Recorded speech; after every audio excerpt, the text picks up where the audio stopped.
the representative system works, and how you're able to take that advocacy and turn it into actual policy and legislation. Yeah, great question, Larry. Serving in Prince William County is significant. These Northern Virginia jurisdictions are obviously large counties with a lot of different pressures, and I've learned a lot about just how the wheels of government work. I've interfaced with my colleagues at the state and at the federal level. I've learned a lot. I have a record to back up everything that I'm running on, from taxes, illegal immigration. I've taken votes related to public safety and our longstanding ICE agreement. You name it, I've taken votes to protect Second Amendment rights. I am the candidate in this race that can back up everything with a voting record, and that's what distinguishes me from the rest of this crowded field. Congress can do, at the federal level, there's limits on what, how effective you can be on education, but on immigration, that's where you can really make an impact. We know that that Texas is sending illegal immigrants up here, dropping them off in D.C., but we know a lot of these illegal immigrants will spread out into the community, go to Maryland, Virginia.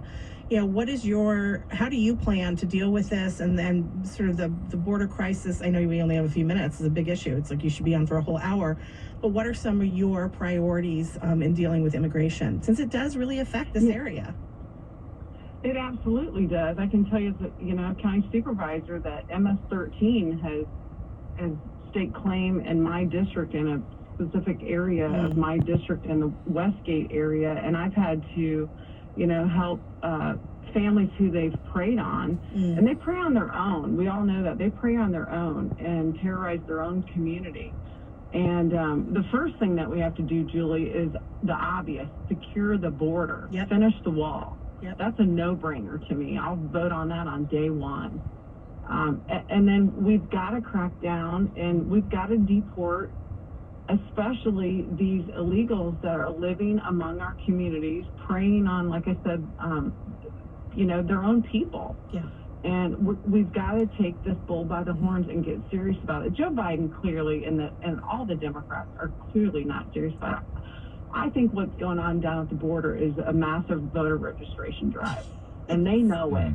Yeah, that's a great way to put it. We're speaking with Jeanine Lawson. She's running for the Republican nomination in the 10th Congressional District. Obviously, schools, the government-run schools, the power that the public unions have over it, and reaction to how they conducted themselves during COVID, and now with what they're trying to do with our curriculum. That's such an important and powerful, front and center issue. From the federal level, how would you approach this? If you were to be the congressman for the 10th district, how would you address the clear needs of the parents who are angry about these issues and they want results?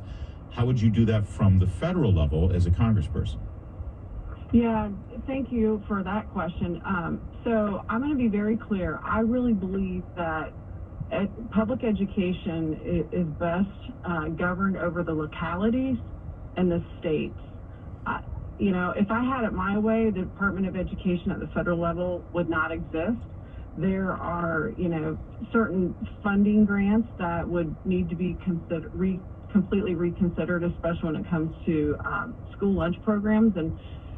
But by and large, public education is best served by the people that are closest to the parents and the students, and that would be the localities. But I would absolutely support a federal bill that would ensure parents' rights across this community, as long as the federal government or the Congress has the authority to do so. I think what Ron DeSantis is doing in Florida is absolutely beautiful, long overdue, and I really admire his courage.